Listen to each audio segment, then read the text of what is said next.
comme cette année, Tisha B'Av tombe Motzai Shabbat, c'est une situation un peu particulière.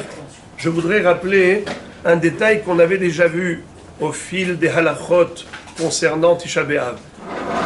Motzai Shabbat, on va se retrouver dans une situation un peu ambiguë. Pourquoi? Parce qu'à partir de la Shkia, c'est-à-dire à 19h30, c'est la Shkia, on va s'arrêter de manger. D'accord. Donc Seuda Shlishit va durer jusqu'à 19h30 cette année.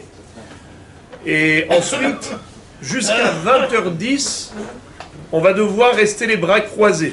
C'est-à-dire sans rien faire. Ni on peut manger, parce que ça y est, c'est déjà la Shkia, et ensuite c'est Ben Hashmashot. Pendant tout le Ben Hashmashot de Tisha B'Av, on ne peut plus manger, jusqu'à Tzedakot Koravim. Mais qu'est-ce qui va se passer jusqu'à Tzedakot Koravim? N'est-ce pas? Puisque c'est encore, ça fait que Shabbat, ça fait que Hol. D'une part, on ne peut pas travailler, parce que tant que les étoiles ne sont pas sorties, on n'est pas sûr que Shabbat est sorti, donc on ne peut rien faire, jusqu'à 20h10, qui est Tzedakot Koravim, l'heure de la sortie des étoiles. Mais d'autre part, on ne peut pas manger non plus, déjà, depuis la Shkia, à 19h30. Alors qu'est-ce qu'on fait entre 19h30 et 20h10? On ne peut pas travailler encore. Parce que c'est encore, ça fait que Shabbat. Ben Hashmashot de Shabbat. Il faut attendre la sortie des étoiles. D'autre part, on ne peut plus manger. Tisha B'Av, ça commence depuis la nuit. Et donc depuis la Shkia. Alors à ce moment-là, on est dans une situation ambiguë. D'une part, on ne mange pas. On ne se lave pas. On ne se lave pas les mains. On ne se frictionne pas avec de l'huile. Il n'y a aucun plaisir qui est permis de tout ce qui est interdit pendant Tisha B'Av. Au niveau de l'étude de la Torah, alors on va étudier que des sujets tristes. On ne va pas étudier des sujets joyeux comme d'habitude. La Torah réjouit le cœur. À Tisha B'Av, on n'a pas le droit de se réjouir. Alors on étudie que des sujets qui sont tristes. C'est ce qui va se passer entre 19h30 et 20h10. Mais on n'a pas à enlever les chaussures. Pourquoi? Parce que si tu vas retirer les chaussures de cuir pour mettre des chaussures de toile, tu es en train de montrer activement la avelout. Tu es en train de faire un acte à un moment où c'est encore, ça fait que Shabbat.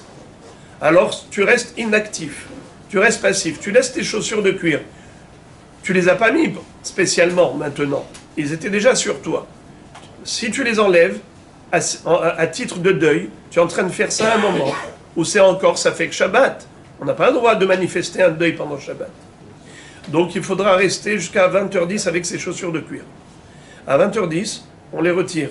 On met des chaussures ensuite de toile synthétique. Et nous, chez nous, on va faire Arvit 20 minutes après la sortie des étoiles. À 20h30, on va commencer les keynotes ici pour laisser le temps aux gens de changer leurs vêtements, retirer les vêtements de Shabbat et mettre des vêtements de Hol. Retirer les chaussures de cuir et mettre des chaussures de Tisha B'Av.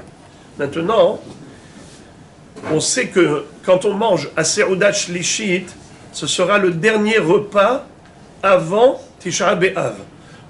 Est-ce qu'on a le droit de dire allons-y, mangeons, buvons, parce que c'est bientôt le jeûne, alors préparons-nous au jeûne?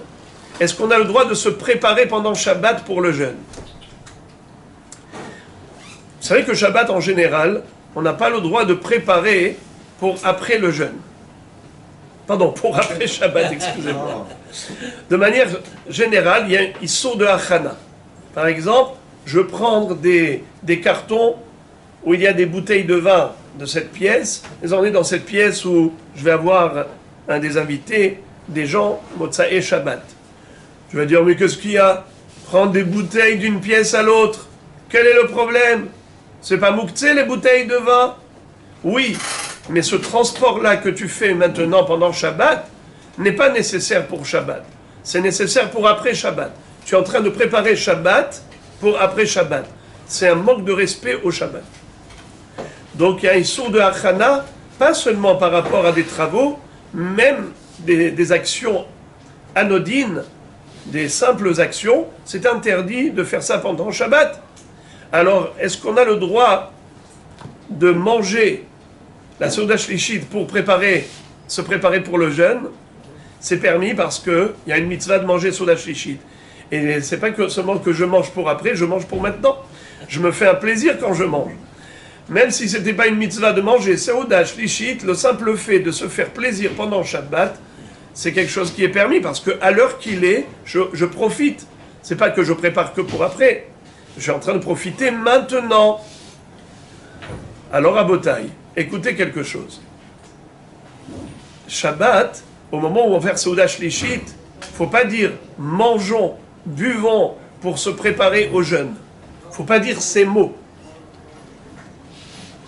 Le fait de dire on va se préparer au jeûne, c'est une hachana verbale. C'est que verbalement tu manques de respect au Shabbat. Tu es en train de dire que Shabbat est en train de préparer pour Tisha B'Av. En disant que Shabbat est en train de préparer pour Tisha B'Av, c'est un manque de respect. Où est-ce qu'on retrouve cette halakha? Shulchan Aruch Siman Resh Tzadik Saif Aleph. Dans le Rama, il est écrit que Shabbat, on est que Shabbat d'aller faire la sieste. Mais quelqu'un, par exemple, il doit voyager Motzae Shabbat. Ou bien il doit veiller pour Shavuot.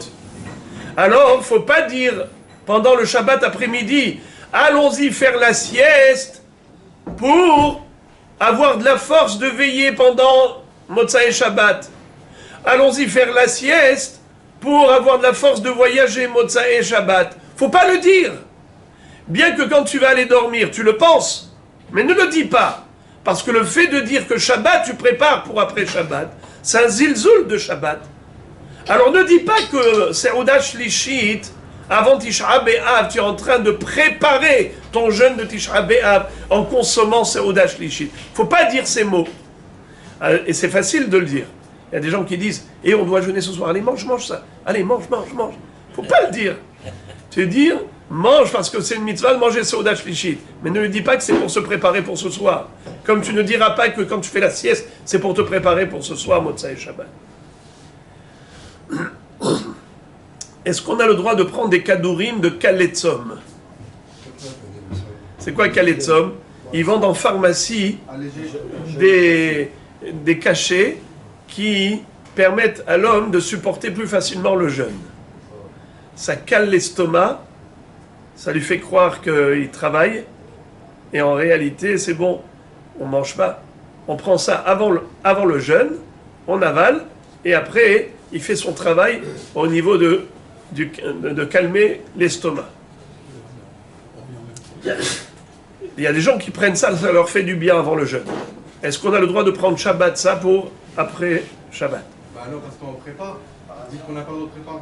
Ah, on vient de dire qu'on n'a pas le droit de préparer. Donc faire des actions pendant Shabbat pour après Shabbat, c'est assour, c'est achana, nachon. Mais l'action, c'est après. Non, ça rentre dans le Shabbat. Tu mets le comprimé, rien. Tu l'avales, mais il n'y a pas d'action. C'est après, plus tard, que le comprimé, tu prépares. Oui, mais l'action, c'était d'avaler le comprimé. Ça, on fait cette action spécialement pour après. Alors, il y a une halakha qui dit que quelque chose que je ne pourrais pas faire après, je peux le faire avant. Je peux le faire pendant Shabbat. Exemple. Écoutez le Shulchan Aruch, ce qu'il dit dans Siman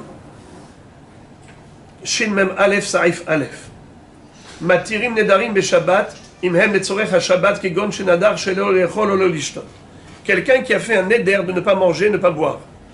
On a le droit de lui faire atarat nedarim même pendant Shabbat, bien que normalement, on n'a pas le droit de faire atarat nedarim pendant Shabbat.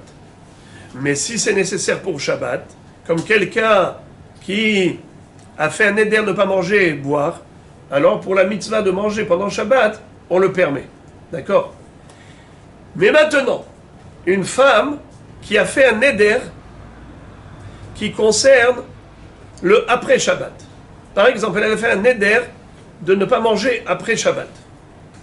Ou je ne sais pas, toutes sortes de nedarim qu'elle a pu faire. Moi, après Shabbat, je ne vais pas faire nanani, nanana. Son mari, il a entendu ça, il est très en colère. Il dit, comment ça? Ma femme, elle a fait ce neder. Je voudrais annuler son neder. Vous savez que dans Parashat Matot, il est écrit que le mari peut annuler les nedarim de sa femme. Beyom shom'o. Ve'im beyom shemoa isha yeferenu. Beyom shom'o. Il a juste la journée jusqu'à la tombée de la nuit. Quand on dit beyom shom'o, c'est pas 24 heures. Yom shom'o, c'est-à-dire jusqu'à la tombée de la nuit du jour où il a entendu le neder de sa femme. Alors il est écrit dans le Shulchan Aruch, écoutez ça. Aval ha'ba'al yachol le'afer nidre ishto afilu she'enam letzorech ha'shabbat mipnei she'im lo yafer la hayom lo yuchal od lehaferam. Le mari a le droit de faire hafarat nedarim de son épouse maintenant pendant Shabbat, bien que c'est pas nécessaire pour Shabbat, parce que son neder qu'elle a fait c'est que par rapport à des choses qu'elle va faire Motzei Shabbat. Malgré tout, le mari il a le droit de faire la Tarat Nedarim aujourd'hui. Parce que s'il ne va pas la faire aujourd'hui, la nuit elle va tomber, ça y est, il ne pourra plus. Donc c'est pas qu'il fait ça pour économiser du temps. Quand est-ce que c'est considéré comme un zilzul, Beshabbat, la hachana, la préparation pendant Shabbat de prendre des bouteilles d'ici jusque-là, c'est parce que tu peux le faire Motzei Shabbat. Alors qu'est-ce que tu veux faire? Tu veux gagner du temps. Au lieu de le faire Motzei Shabbat, tu le fais pendant Shabbat. Ça, c'est un zilzul. C'est un chana de Shabbat pour le hol. Ça, c'est un manque de respect pour Shabbat. Mais quelque chose que tu ne pourras pas faire de toutes les façons Motzei Shabbat. Si tu ne le fais pas maintenant pendant Shabbat, tu ne pourras pas le faire après. Donc c'est pas un zilzul be Shabbat. C'est pas que tu veux économiser du temps pendant le hol, alors tu le fais pendant Shabbat. Donc il n'y a pas de manque de respect pour Shabbat. Il n'y a pas de issur de hachana. Tu peux faire la Farat Nedarim, et donc on peut prendre un comprimé de Kaletzom pendant Shabbat pour après Shabbat. Il n'y a pas un problème de Refoua, parce que c'est même les Bri'im qui le prennent, c'est pas un cachet de Refoua. Donc il n'y a pas un problème de Hachana, parce que si tu ne le prends pas maintenant, tu ne pourras pas le prendre à Tisha B'Av, puisque tu n'as pas le droit d'avaler de l'eau pour prendre le comprimé pendant Tisha B'Av, donc tu as le droit de le prendre pendant Shabbat. C'est pas une Hachana.